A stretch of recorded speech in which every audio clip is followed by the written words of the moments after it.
Buenos días nuevamente, Iglesia Bíblica El Camino. Buenos días a todos.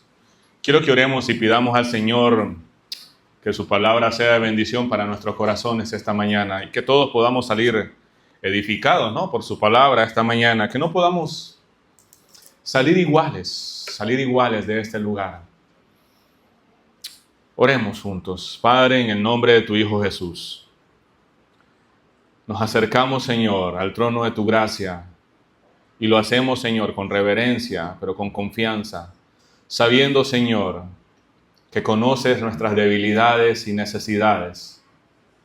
Señor, esta mañana vamos a meditar en tu palabra, en tu bendita palabra.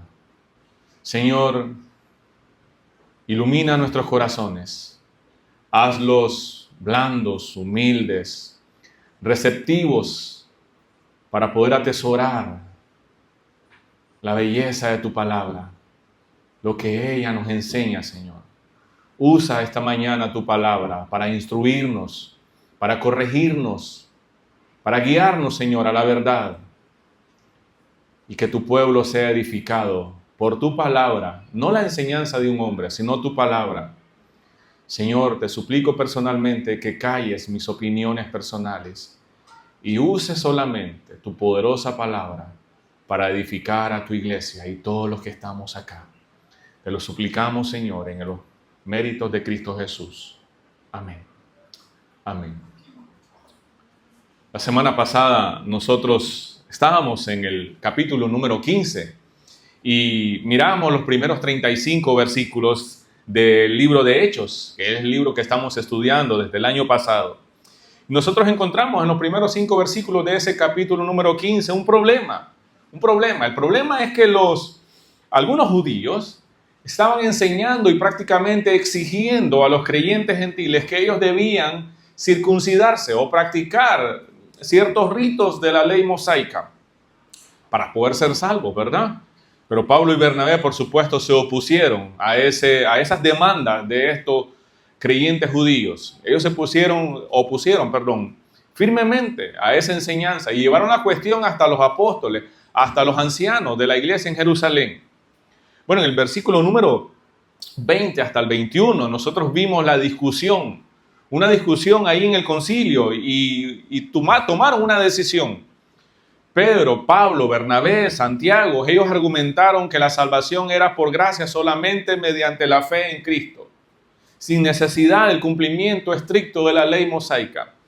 Por supuesto, esto se resolvió de una manera satisfactoria para los creyentes gentiles. Es más, se solicitó una carta y este concilio, de esta reunión surgió una carta. Buenas noticias que fueron enviadas a los creyentes gentiles. La carta aclaraba, ¿verdad?, que los creyentes gentiles no estaban obligados a la circuncisión, pero sí debían abstenerse de ciertas prácticas asociadas con la idolatría y la impureza sexual. Todo esto está sucediendo en el contexto después, un pequeño tiempo después de que Pablo y Bernabé habían regresado del primer viaje misionero y habían llegado a la iglesia que lo habían enviado a Antioquía de Siria, ¿verdad?, con buenas noticias, alegres, buenas noticias acerca de cómo el evangelio estaba transformando la vida incluso de aquellos que no eran de un linaje judío, de aquellos que no eran étnicamente descendientes de Abraham, pero que sí estaban recibiendo la salvación por medio de la predicación del evangelio. Entonces, ya en el versículo número 30 de ese capítulo 15, ¿verdad?, nosotros vemos cómo esa carta produce gozo en la vida de estos creyentes, porque esta carta fue enviada a los creyentes, se les fue leída y la resolución es que ellos no necesitaban adherirse o practicar el sistema mosaico para poder ser salvos. Entonces, ellos toman la carta, la leen y eso produce gozo en ellos. Ellos reconocen la libertad que tenían en Cristo. Entonces, en esencia, esa porción bíblica enseña que la salvación y la libertad que los cristianos tienen es solamente por la gracia de Cristo, no por un tipo de cumplimiento a la ley. Eso nosotros lo miramos el domingo pasado. Entonces, Cristo llama a los cansados a encontrar o a recibir libertad y descanso en Él. ¿Por qué? Porque las cargas las cargas que Él nos puede poner, y hablamos del cristianismo, que muchas veces las prácticas religiosas, el sistema religioso muchas veces impone carga, o los líderes religiosos imponen cargas sobre los creyentes, cargas que ni ellos mismos pueden llevar. Es prohibido esto, es prohibido lo otro, esto no se debe hacer, esto se debe hacer así, y un montón de cosas que no necesariamente la Biblia lo enseña. Pero Mateo 11:28, el Señor dijo, escuchen lo que dijo: vengan a mí todos los que están cansados, todos aquellos que llevan cargas pesadas, yo los haré descansar, yo les daré descanso, dice.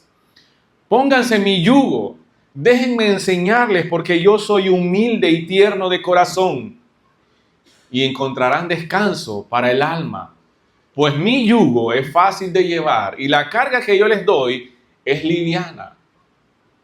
¿Y saben cuál es el contexto en el que Jesús está enseñando esto? Hace una comparación con la carga religiosa que ponían los fariseos en las demás personas. Jesús está mencionando esto y está diciendo: vengan ustedes que están cansados y cargados. Vengan ustedes que están hastiados de la vida, hastiados de los problemas. Aquellos que están angustiados, aquellos que no tienen sentido, aquellos que no tienen propósito de vida. Vengan a mí. Yo soy tierno de corazón, yo soy manso. Cuando estaba leyendo este versículo, estaba recordando una enseñanza de la iglesia tradicional de hasta el día de hoy.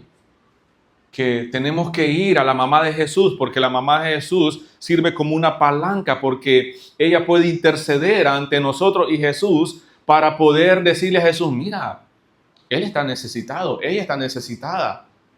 ¿Puedes ayudarlo? Escuche bien esto.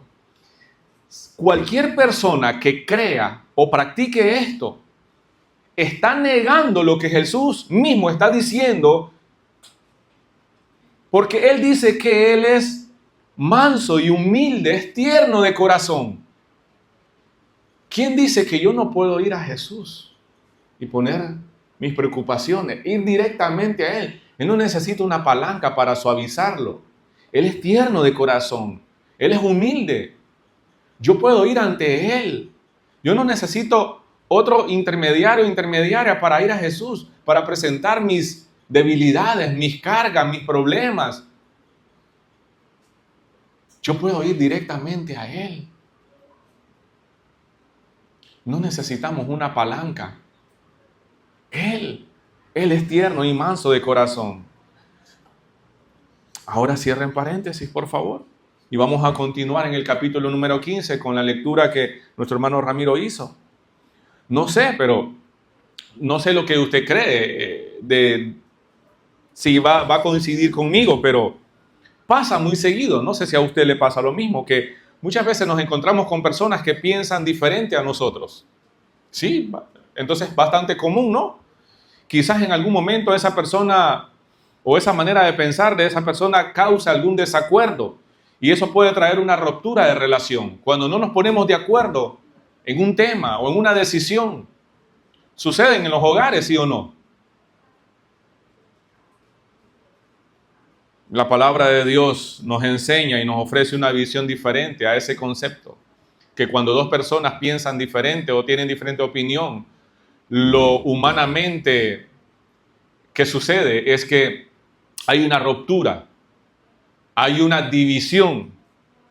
Sin embargo, como dije, la palabra de Dios puede ofrecernos una visión diferente.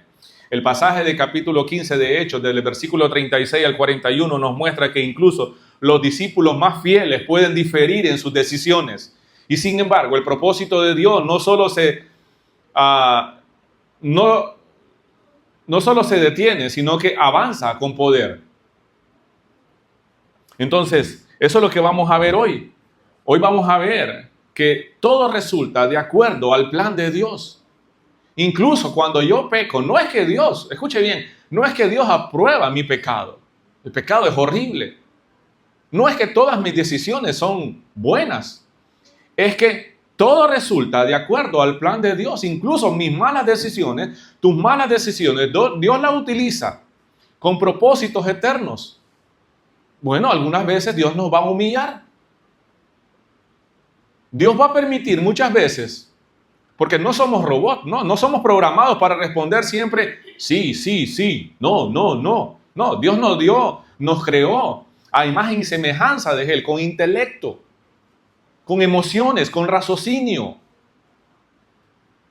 con capacidad de saber lo bueno y lo malo. Entonces, Dios puede usar mis propios pecados incluso para humillarme, para hacerme reconocer y poder decir, ¿te das cuenta que separado de mí solo desastres puedes hacer? ¿Te das cuenta que cuando tomas decisiones en base a tus propios razonamientos, te va mal? Dios puede usar eso para humillarnos, llevarnos hasta el fondo. Dios puede soltarnos un poco y hacernos caer al fondo. Porque Él sabe que solo cuando tocamos fondo es cuando realmente reconocemos que estamos mal. Entonces, el pasaje de hoy nos enseña que los propósitos de Dios no solo no se detienen, sino que avanza con poder. La diferencia entre Pablo y Bernabé, vamos a verla más adelante, no detuvo, más bien, Dios la usó para avanzar con poder su obra. Entonces el final del capítulo número 15 nos narra la separación. Humanamente, y lo que nosotros vemos acá es una separación, no la podemos negar. No podemos espiritualizar todo, decir, no está pasando una separación. Sí, hay una separación. Hay una discusión entre Pablo y Bernabé. Y a primera vista parece una tragedia, ciertamente. Pero el resultado de eso es sorprendente. Dios usó esa división para multiplicar la misión. Entonces, pastor, podemos buscar una división aquí, podemos buscar un pleito con alguien para que Dios lo utilice en su soberanía y a ver qué pasa. La mitad de los que están acá busquemos por otro lado y la otra mitad busquemos por otro lado y así nos multiplicamos. ¿No cree usted eso? Eso es lo que enseñan. No, cuidado. Cuidado. No es eso. Ustedes son inteligentes y saben lo que está enseñando el pasaje. Entonces,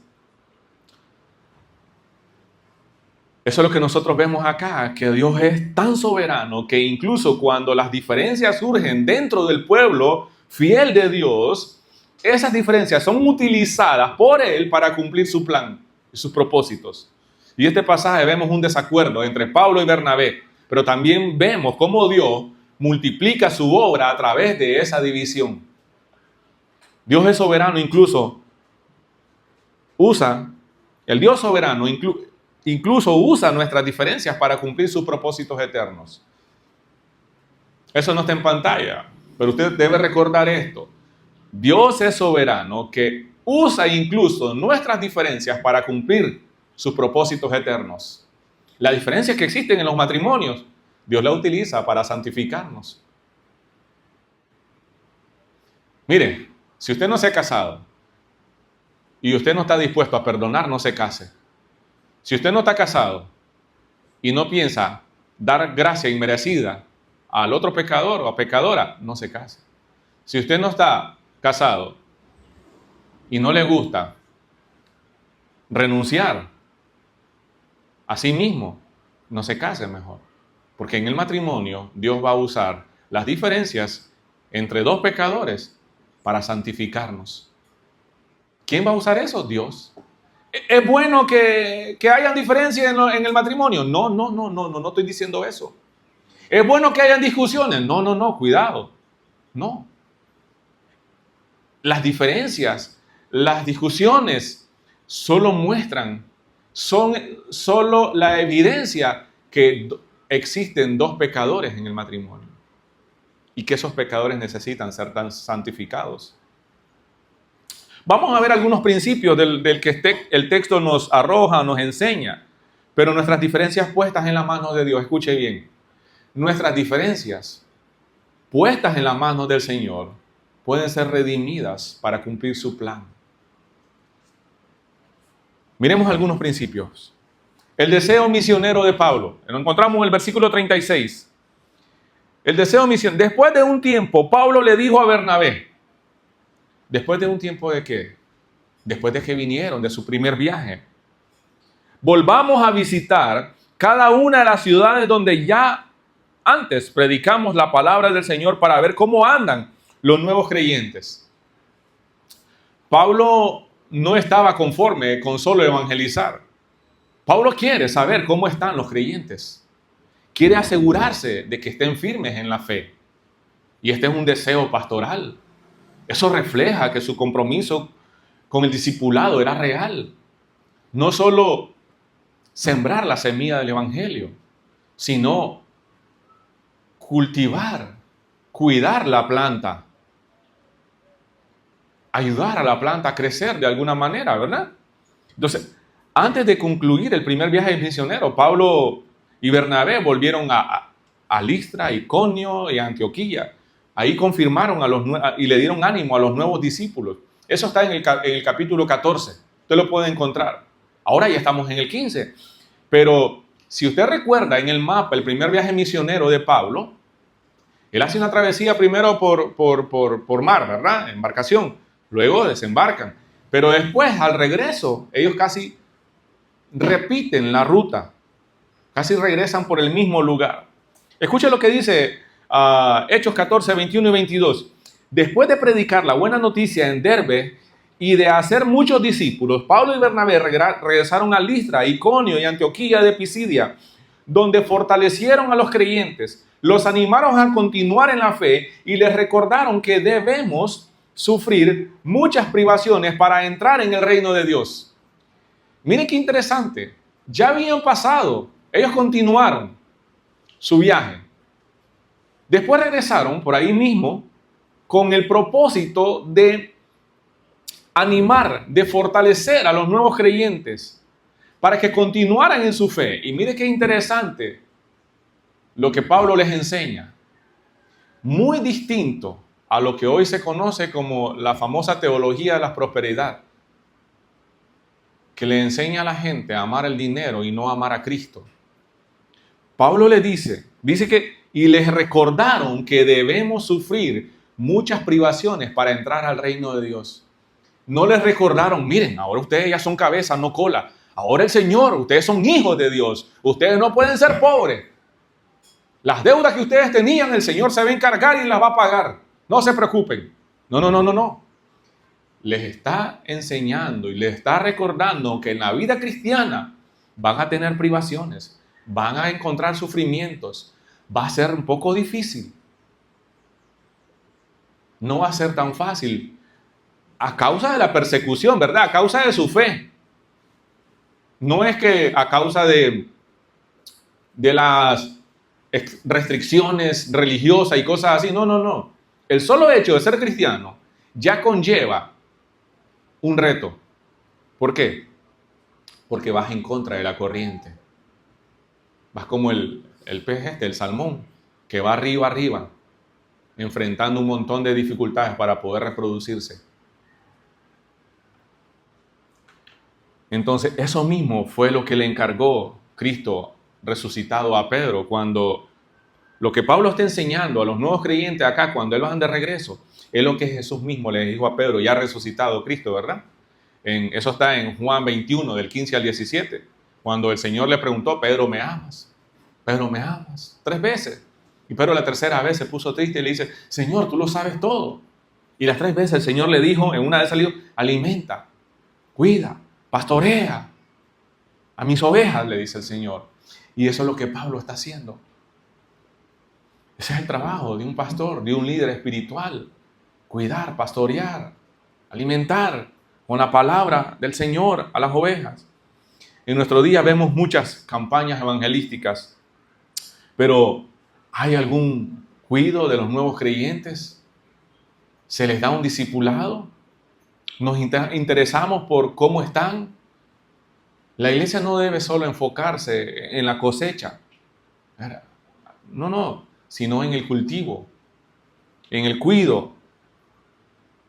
Los que quizás conocen un poco de agricultura saben que uno puede sembrar, ¿verdad? La semilla, esa semilla germina. Bueno, gracias a Dios ya tenemos 2 días que está lloviendo y ya los agricultores seguramente están preparando la tierra. Para mi infancia con mi abuelo era un tiempo muy alegre. No conocíamos nada del Señor, pero era un tiempo donde preparábamos los bueyes, el arado, la semilla, para ir a sembrar. Y la semilla ahí quedaba en la tierra por 3, 4 días. Rezamos y ya estaba germinando la matita. Pero a esa matita iba creciendo y había que darle un tipo de cuidado. Bueno, ya en nuestros días, yo creo que para ese tiempo ya también se usaba algún tipo de fertilizante, no tan natural, pero se le daba un tipo de cuidado. Se esperaba que lloviera, se le quitaba la maleza de los lados para que no la ahogara, para que pudiera crecer. Había un momento en que la planta, por ejemplo, la planta de maíz ya crecía a cierto tamaño. La maleza que estaba alrededor ya no le hacía tanto daño, no le hacía mucho, no había peligro para la planta, porque ya había desarrollado su tallo, su tronco, ya las hojas fuertes, ya después venía el fruto. Pero hay un momento en que se debe tener un cuidado un poco especial. Entonces eso es lo que el Señor Jesucristo le está diciendo a Pedro, que alimentara a sus ovejas, que las cuidara. Y eso es lo que Pablo está haciendo. Y ese es el deseo de Pablo en el versículo 36. Volvamos a visitar a cada una de las ciudades donde ya antes predicamos la palabra del Señor. ¿Para qué? ¿Cuál era el propósito? Para ver cómo andan los nuevos creyentes. Pablo quería cerciorarse, Pablo quería asegurarse de que esta gente, de que estos nuevos creyentes estaban permaneciendo en la fe. Pero aquí viene un desacuerdo y realmente era casi inevitable. Versículo 37 y 38, miren bien. Bernabé estuvo de acuerdo en hacer el viaje, pero quería llevar con ellos a Juan Marcos. No hay ningún problema. ¿Cuál es el problema? Pero Pablo se opuso terminantemente, esto es, enérgicamente, ya que Juan Marcos, ahí está la razón, por qué Pablo no quiere llevar a Juan Marcos. Juan Marcos los había abandonado en Panfilia, y no había continuado con ellos en el trabajo. Podríamos decir un desertor, alguien que me abandonó en la batalla, alguien que me abandonó a la hora de las pruebas, alguien que no permaneció, alguien que no fue fiel, alguien que los dejó. Bernabé quería llevar a Juan Marcos, pero Pablo no le permitió.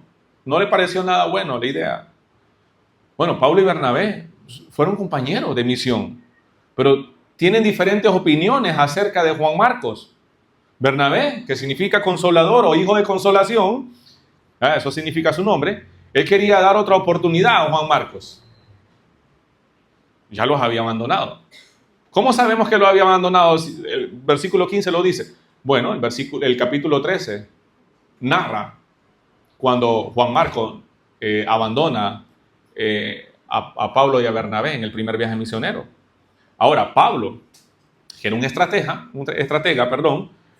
el nombre de Pablo viene del latín Paulus, significa pequeño o humilde, pero en este sentido, ser humilde no significa ser tonto o no significa ser blandengue.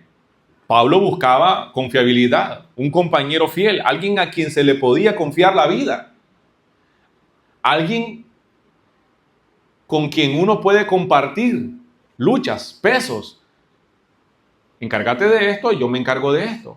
Pero si yo me encargo de esto y lo que yo te encargué no lo puedes hacer, al final alguien más lo va a hacer. Pero no estaba previsto que esa otra persona lo haga. Es como cuando a usted le toca servir en el grupo pequeño y le dicen, nos quedamos de ver a las 7:50, a las 8 de la mañana, un ejemplo, a las 8 de la mañana, pero vengo a las 8:20, un ejemplo, 8:30. Ya no hay nada que hacer. Pues, por supuesto, no va a haber nada que hacer si ya todo lo hicieron. Alguien más lo hizo. Usted no lo hizo, usted se perdió el privilegio, la oportunidad de servir. Pero usted puso carga en otros hermanos. Sus hermanos contaban con usted y usted los abandonó. Cuando no hago mi trabajo en el hogar, se espera que yo haga mi trabajo cuando yo tengo que llevar el pan de cada día a mi hogar y no lo hago. Cuando de mí se espera como hombre ciertas responsabilidades y actitudes o liderazgo en el hogar y no lo hago, yo lastimo a mi familia, ya sea hombre o mujer, ¿verdad? Porque los dos tienen responsabilidades en el hogar. La esposa tiene su responsabilidad en el hogar, el esposo también, igual los hijos, igual los miembros de una iglesia. Eso así es. Entonces, Pablo dice, no está de acuerdo. Se opone, enérgicamente se opone. ¿Por qué Pablo se opone? Pablo está lastimado. Pablo no simplemente, Pablo no está llorando acá, no. Pablo está hablando con firmeza. Según el texto dice que se opuso terminantemente. Eso significa con firmeza, con carácter. ¿Por qué Pablo se opone? Por supuesto, Pablo está demandando, requiriendo a alguien con quien él pueda confiar. Y cuando usted falla, cuando yo fallo a la otra persona que espera que yo cumpla con mi deber, cuando fallamos nosotros, no esperemos que los demás confíen en nosotros inmediatamente o al día siguiente. Para que yo pueda recuperar la confianza en mi esposa, yo debo demostrarle con mi vida, con el tiempo, con mis acciones, por cierta cantidad de tiempo, puede ser indefinido, para poder ganarme o generar en su corazón confianza nuevamente. Porque ella esperaba que yo hiciera algo y no lo hice, le fallé. Entonces, por supuesto, eso lastima a las personas, lastima a la gente a quien yo le fallo. Se esperaba de Juan Marcos alguien que les apoyara, alguien que fuera de utilidad en el ministerio. Ahora, hay tres personajes, Pablo, Bernabé y Juan Marcos, ¿verdad? ¿Quién era Juan Marcos? Bueno, se dice que era hijo de una mujer llamada María. Eso está en Hechos capítulo 12. Ahí podemos encontrarlo. Versículo 12, tan 12. Su casa se usaba como un lugar para que los creyentes se reunieran y oraran. O sea, era alguien con conocimiento de la fe. No era un nuevo creyente, no. Juan Marcos también era primo de Bernabé. Ahora entendemos por qué la afinidad de de Bernabé y Juan Marcos. ¿Cómo sabemos que Juan Marcos era primo de Bernabé? Colosenses 4:10, para los que anotan. Entonces, no vamos a suponer, pero abran un paréntesis, por favor. No estamos diciendo, o es posible, solo es posible, que Bernabé se sienta un poco afín a Juan Marcos por ser familiares. Y eso puede generar un conflicto en la iglesia, un conflicto de interés. Cuando la familia de los líderes de la iglesia o del pastor demandan que se le trate con cierta especialidad. En el camino, en la iglesia vive el camino, eso no existe. Error. En ningún lugar debe existir eso.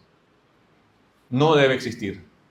Entonces, bueno, aquí cierre paréntesis. Aquí la diferencia no es sobre el evangelio, no es sobre cosas doctrinales, sino sobre quién es apto para la misión, quién es apto para la obra. Según Bernabé, Juan Marcos sí puede ser útil. Posiblemente Juan Marcos ya había mostrado frutos de arrepentimiento por haberlos abandonado.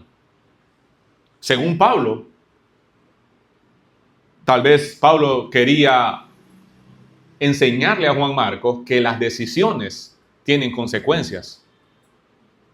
Entonces, este era un asunto de principios, no simplemente era un asunto personal.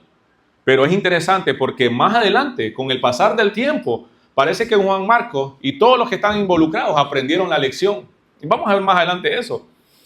Por ejemplo, más adelante en Romanos 14, 1 al 4, Pablo mismo enseña que debemos aceptar a los débiles en la fe. Y esto puede sugerir que aprendió de esa experiencia. Bueno, podemos decir que aprendió Pablo. Pueden ser varias cosas. ¿Qué aprendió Bernabé?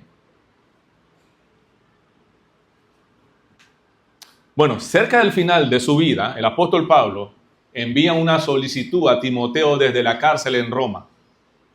Una cárcel ahí romana. Miren lo que le dice, 2 Timoteo 4:11. Pablo le escribe a Timoteo, miren lo que les dice, trae a Marcos contigo cuando vengas, porque me será de ayuda en mi ministerio. Más adelante, lo que hoy nosotros estamos viendo como una discusión, una controversia, no una controversia, sino sí un desacuerdo, esa es la palabra correcta, un desacuerdo entre dos creyentes. El punto no es si uno es o no es creyente, no, ese no es el punto, hay un desacuerdo. Pablo quiere mostrar firmeza, rigor, quiere enseñarle a Bernabé y a Juan Marcos que hay consecuencias por las decisiones que yo puedo tomar equivocadamente. Y Bernabé quiere mostrar gracia. Los dos puede ser que estén en lo correcto, pero Pablo dice, sí, vamos a mostrar gracia, no hay problema, no soy su enemigo, pero vamos a dar un tiempo para ver si realmente este arrepentimiento es genuino. Eso no sale en la Biblia. Eso estamos haciendo algunas suposiciones nosotros. Bernabé mira a Juan Marcos, yo creo que sí, lo quiere llevar para ya involucrarlo nuevamente en el ministerio. Ya reconoció, ya pidió perdón, ya, bueno, que se restituya. Pablo, no. Lo que nosotros vemos más adelante en esta carta es a Pablo escribiendo a Timoteo, trae contigo a Juan Marcos cuando vengas, porque me será de ayuda en mi ministerio. Obviamente Juan Marcos había madurado, ya han pasado años y se había convertido en un siervo fiel del Señor. Pablo reconoció su progreso y lo consideraba valioso, un valioso compañero. Eso es lo que nos está enseñando la segunda carta a Timoteo, capítulo 4. Otro ejemplo de los desacuerdos en el ministerio. Bueno, Pedro y Pablo, ¿recuerdan?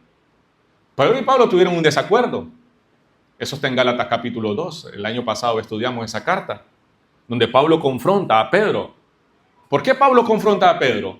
Por la actitud hipócrita de Pedro ante los gentiles.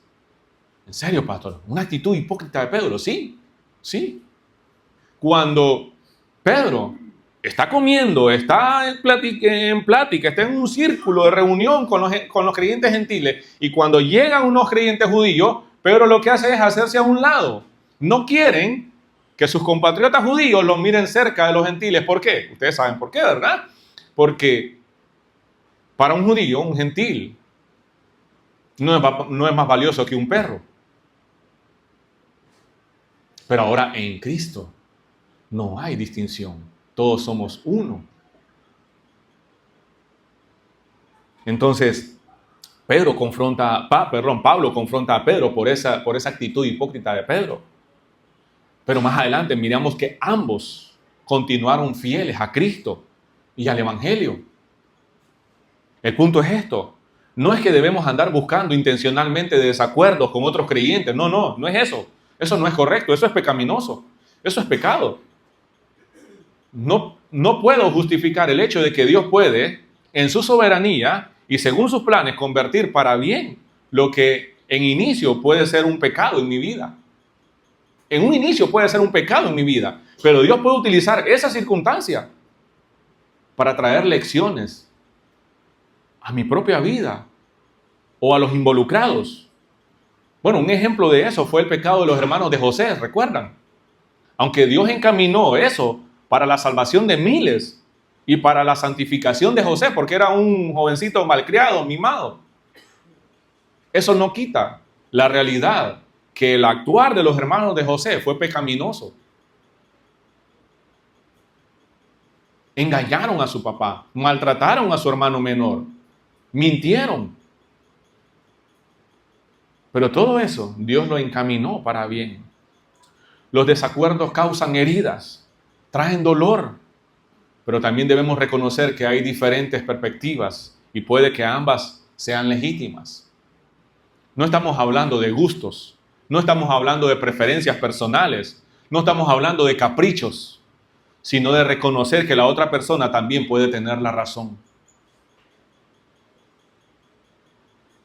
Juan Marcos les había fallado. Pablo cree que eso merecía algún tipo de sanción, algún tipo de consecuencia. Juan Marcos quizás se arrepintió, quizás estaba arrepentido y Bernabé quería darle otra oportunidad. Pero también Pablo seguro no creía que no era el momento apropiado. Pablo quería ver o asegurarse que si realmente estaba comprometido con la misión. Algo que lo vemos más adelante, que sí estaba comprometido Juan Marcos. Quizás Pablo solo estaba queriendo tener un tiempo prudente para ver los frutos en la vida de Juan Marcos. Y eso es correcto.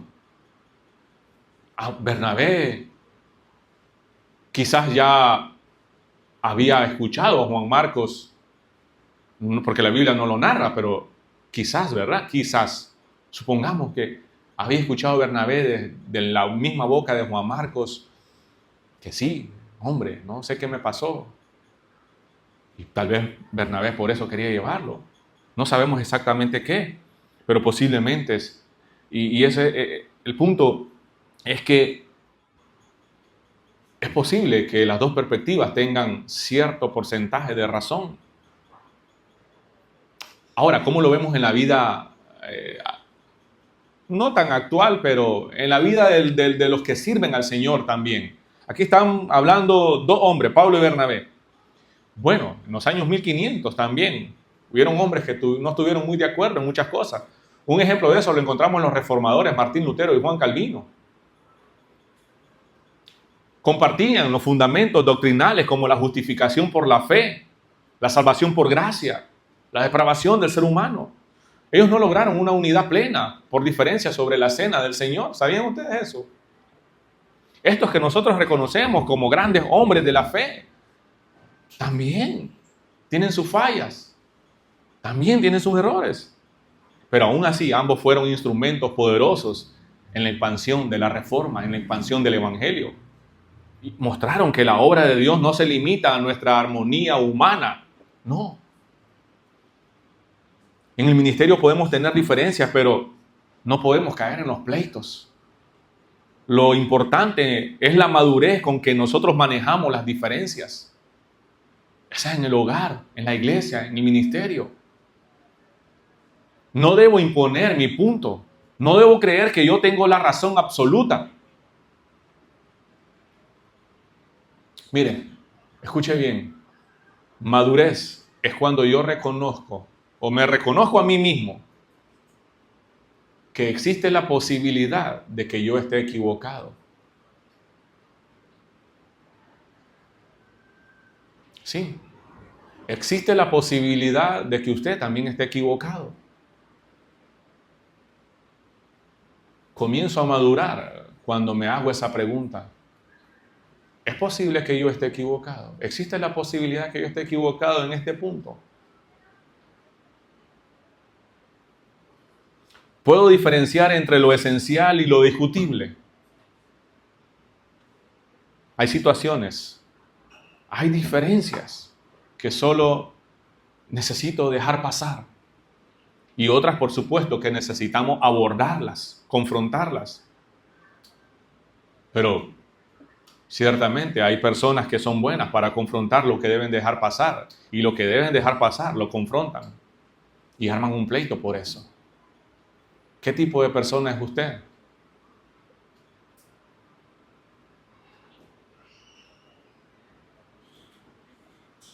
¿Un ejemplo de eso, pastor? Sí, claro, por supuesto.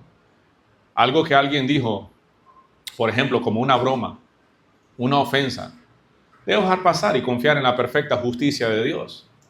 Pero no, estamos tan ofendidos que no me importa si se arma la tercera. No, es que lo que dijo me lastimó y no importa. Algo que sí se debe abordar es un pecado, una calumnia. Alguien que está levantando una calumnia, alguien cercano que está ahí. Algo que está siendo incidente. Se debe abordar y se debe confrontar. Si yo estoy viendo un pecado, un error recurrente en mi hermano, como hermanos en la fe, yo debo hablar con esta persona y si es posible hacerme acompañar de otra persona y ir donde esta persona, este hermano en la fe y decirle, mira, he notado esto y esto y esto, está pasando algo, miro que lo que estás haciendo no es correcto. ¿Cómo podemos ayudarte? Pero lo que estoy viendo a la luz de lo que enseña la palabra de Dios no es correcto.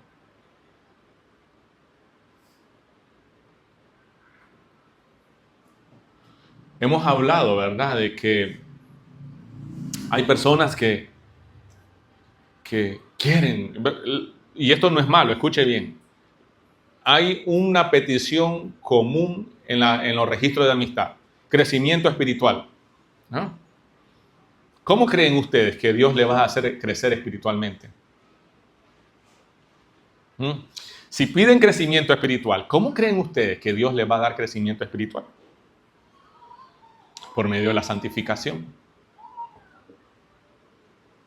por medio de la obediencia, por medio de negarse a uno mismo, por medio de obedecer lo que ya conozco que es la verdad.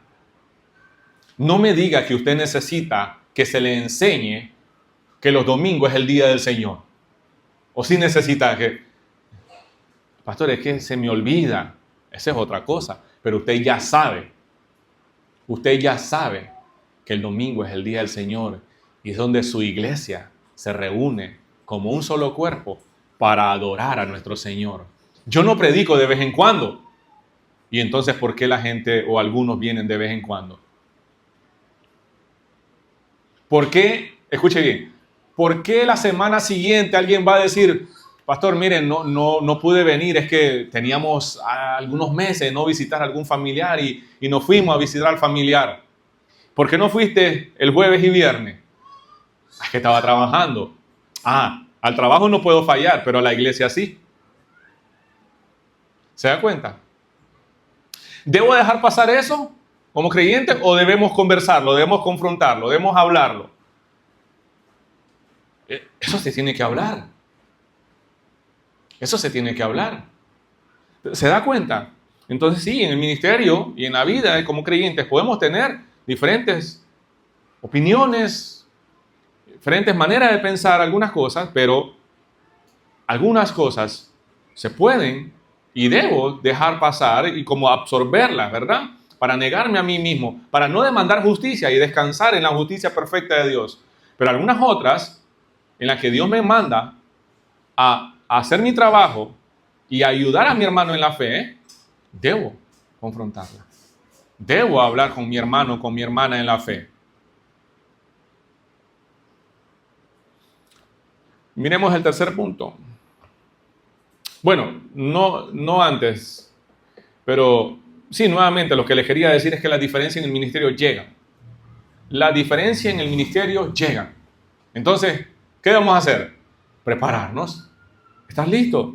La diferencia entre Pablo y Bernabé nos recuerdan que los cristianos aún luchan con diferencias de criterio y que la comunión entre creyentes no excluye esas tensiones. Van a haber tensiones.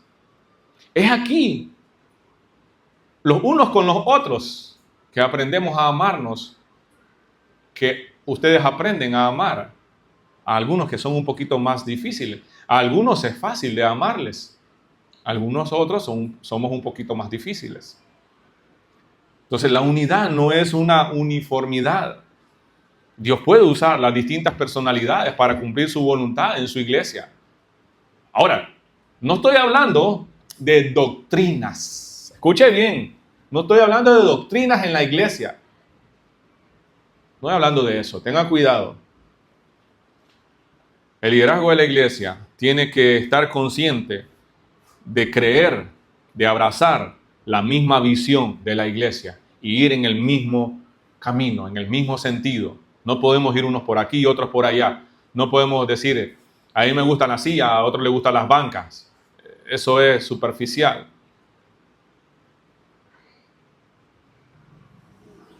Entonces, mis amados hermanos, escuche bien. Lo que está sucediendo acá, en este pasaje, es también una separación providencial. O sea, hay una intervención divina. Hay una diferencia. Y podemos llamarla, si usted quiere decirle pecado, hay una diferencia entre Pablo y Bernabé. No necesariamente es un pecado, pero hay una diferencia acá. De pensar, de actuar. No necesariamente es pecaminoso. Pero vemos la intervención divina, versículo 39. Su desacuerdo, escuche bien, su desacuerdo fue tan intenso que se separaron. Bernabé tomó a Juan Marcos consigo y navegó hacia Chipre. Pablo escogió a Silas y al salir los creyentes los encomendaron al cuidado misericordioso del Señor. Luego viajó por toda Siria y Cilicia, Italia, estamos hablando de Italia, fortaleciendo a las iglesias. Dios actúa para el bien y la realización de sus propósitos eternos. La palabra griega aquí, paroxismos, implica un conflicto agudo, intenso. Y entonces, a pesar del desacuerdo, no hay indicaciones que se hicieron enemigos. No se hicieron enemigos permanentes. Dios, en lugar de dividir, multiplicó y formó dos equipos misioneros. Interesante, ¿no? Ahí está. No es que vamos a ser conformistas y ver cómo espiritualizar todo. No, es que lo que estamos viendo acá es que sí hay una separación, pero esa separación humanamente la podemos hablar división, o podemos ver la providencia de Dios, podemos ver la soberanía de Dios multiplicando a dos o multiplicando la misión. Dios, en lugar de dividir, multiplicó y formó dos equipos misioneros. Hubo una discusión intensa. La separación fue dolorosa, pero Dios la usó para el bien. En lugar de un equipo misionero, ahora hay dos. El evangelio se extiende más. El cuidado de la iglesia es más. Entonces, aquí está Génesis 50:20, creo que lo habíamos mencionado, ¿verdad? De cuando los hermanos de José. Génesis 50:20 dice, ustedes se propusieron hacerme mal, le dice a José, pero Dios dispuso todo para bien. No es que eso cubre el pecado de los hermanos de José. No es que eso cubre o justifica las diferencias que podemos tener. No.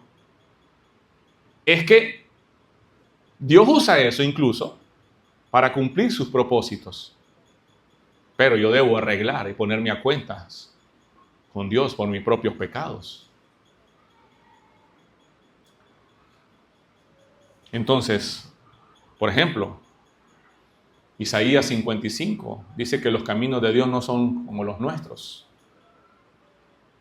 Entonces, lo que nosotros podemos ver en los hermanos de José es que actuaron con maldad. Y Dios usó todo para preservar la vida de muchos. Si quieren anotar Génesis 45:5.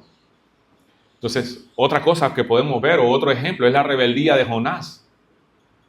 De no querer ir a Nínive. Pero fue usada por Dios para mostrar su poder. ¿A quiénes? A los navegantes, a los marineros. Y llevar a Nínive al arrepentimiento. Ahí está.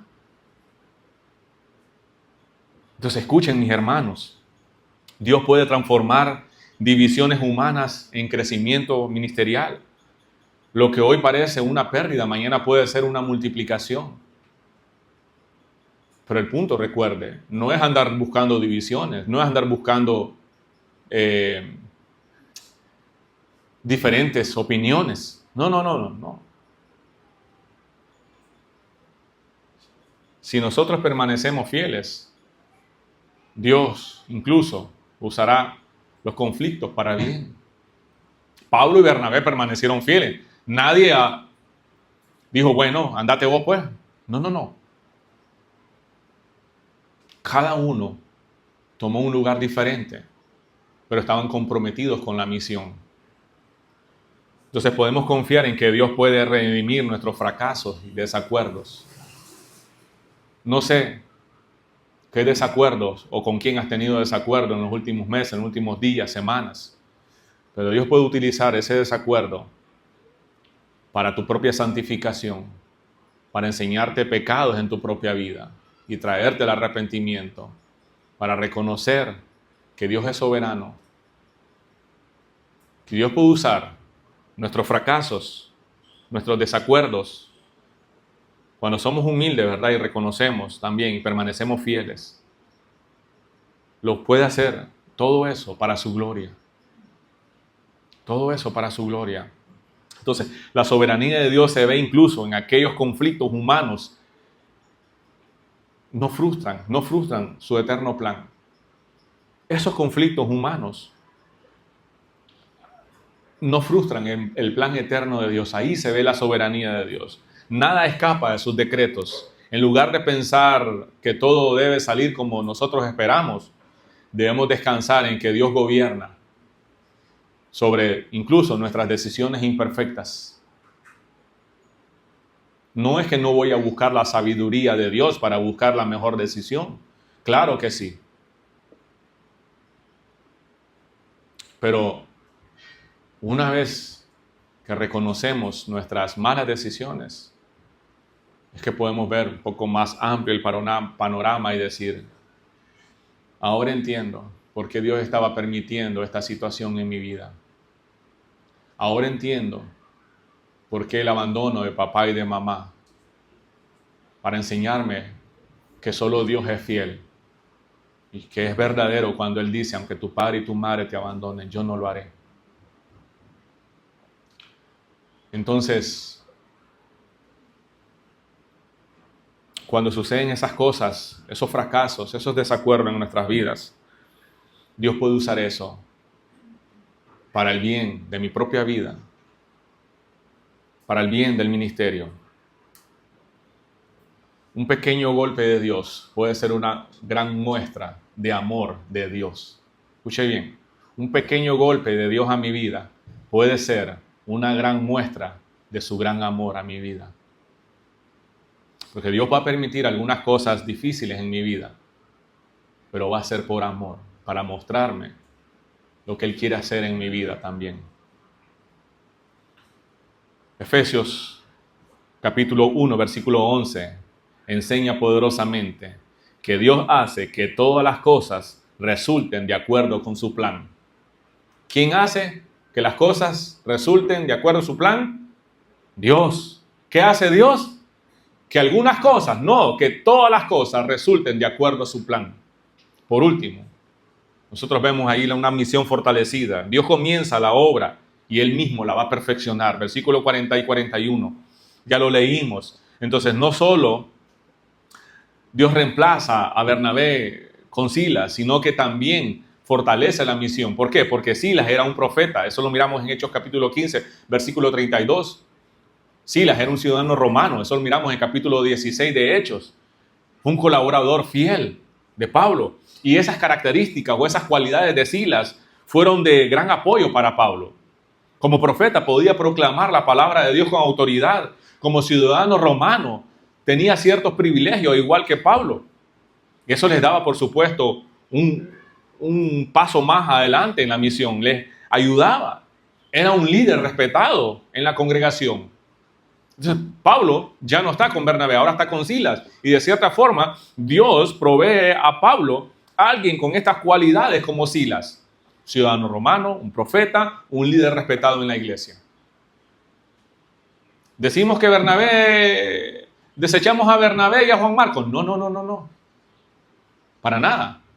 Porque nosotros miramos que Bernabé y Juan Marcos se fueron a otro lugar a continuar con la misión, con el mismo propósito por el cual Pablo le había invitado a Bernabé a salir. Volvamos a visitar a cada una de las ciudades donde ya antes predicamos la palabra del Señor para ver cómo andan los nuevos creyentes. Bernabé y Juan Marcos se fueron. Entonces, si nosotros podemos ver acá, la misión siguió, las iglesias fueron fortalecidas. Dios sigue edificando a esa iglesia, a su iglesia. Entonces Dios comienza la obra y Dios mismo la va a perfeccionar, porque la iglesia no es del pastor, no es de los líderes religiosos. No son de los líderes de la iglesia, le pertenece a Cristo porque Él la compró con su sangre en la cruz. Versículo 40 y 41, solo para... Escucha lo que dice. Pablo escogió a Silas y al salir los creyentes los encomendaron al cuidado misericordioso del Señor. Luego viajó por toda Siria y Cilicia fortaleciendo a las iglesias. Ahí está. Pablo y Silas fueron confirmados por la iglesia y continuaron fortaleciendo a la iglesia. Entonces, cuando la obra permanece centrada en Cristo, ¿qué pasa? Dios prospera esa obra. Dios prospera el ministerio, aún con nuevos compañeros. Aún con nuevos compañeros. Entonces, una vez más, recordemos Filipenses 1:6. El que comenzó la buena obra en nosotros, ¿qué va a hacer? La va a perfeccionar. Años después, Pablo dice, toma a Marcos y tráemelo contigo porque me es útil en el ministerio. Ya lo leímos, 2 Timoteo 4:11. Entonces, Juan Marcos, a quien Pablo había rechazado inicialmente, más adelante fue restaurado como un colaborador de Pedro también. ¿Quién es Juan Marcos? El autor del Evangelio según San Marcos. Ese mismo. Tenemos el Evangelio de Marcos por Juan Marcos, porque él lo escribió. Ahí está. Entonces escuchen, mis hermanos y hermanas. Dios no solo continúa su obra, sino que restaura relaciones. No debemos descartar a alguien que por un error o un fracaso del pasado. No estoy hablando de pecados graves, de pecados que alguien no se arrepiente. Posiblemente va a tomar un tiempo para ver frutos de verdadero arrepentimiento. Pero si usted falló, no piense que todo ha terminado. Dios puede usarte para su gloria. Pero Dios quiere ver primero frutos de verdadero arrepentimiento. El punto es, ¿te has arrepentido de tus pecados? ¿Deseas arrepentirte de tus pecados? Por favor, vaya conmigo a la primera carta de Pedro, capítulo 3, versículo 8. Ahí está nuestra aplicación. Primera de Pedro 3, 8. Por último, todos deben ser de un mismo parecer. Tengan compasión unos con otros. Ámense como hermanos y hermanas. Sean de buen corazón y mantengan una actitud humilde. No paguen mal por mal. No respondan con insultos cuando la gente los insulte. Por el contrario, contesten con una bendición. A esto los ha llamado Dios y Él los bendecirá por hacerlo. Pues todas las escrituras dicen, si quieres disfrutar de la vida y ver muchos días felices, refrena tu lengua de hablar el mal y tus labios de decir mentira. Apártate del mal y haz el bien. Busca la paz y esfuérzate por mantenerla. Entonces, los ojos del Señor están sobre los que hacen lo bueno y sus oídos están abiertos a sus oraciones, pero el Señor aparta de su rostro a los que hacen lo malo. ¿Se da cuenta? El versículo 11 y 12. Apártate del mal y haz el bien. Busca la paz y esfuérzate por mantenerla.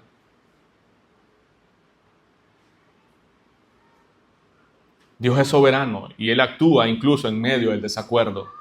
Los desacuerdos son reales. Vamos a tener desacuerdos, pero no deben endurecer el corazón ni paralizar la obra del Señor. Dios puede transformar nuestras diferencias en oportunidades Las relaciones pueden ser restauradas con el tiempo y con la gracia del Señor. El llamado para nosotros, amada iglesia, es que debemos preguntarnos, ¿estoy enfrentando diferencias con algún hermano en la fe?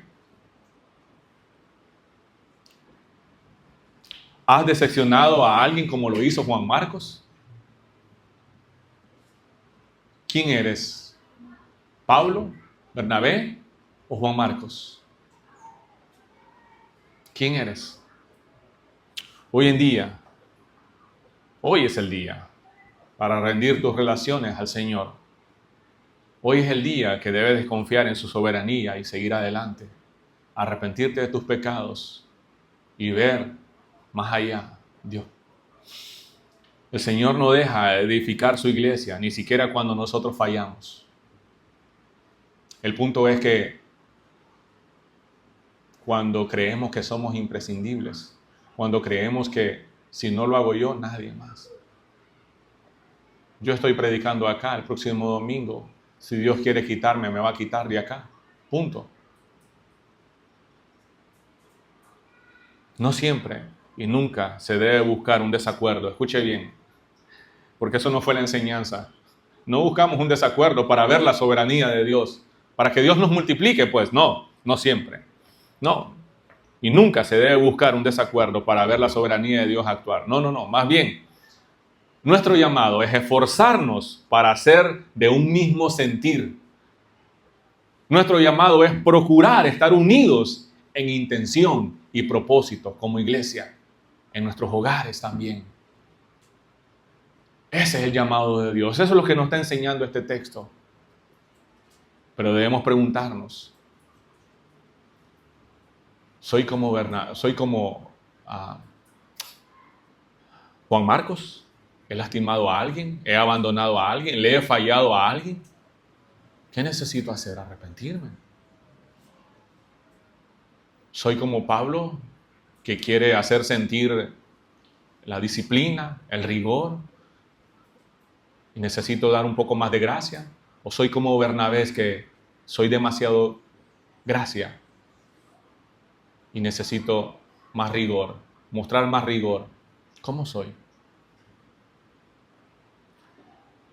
Contéstese usted esto. Pero tu llamado, mi llamado, es esforzarnos por ser de un mismo sentir como iglesia.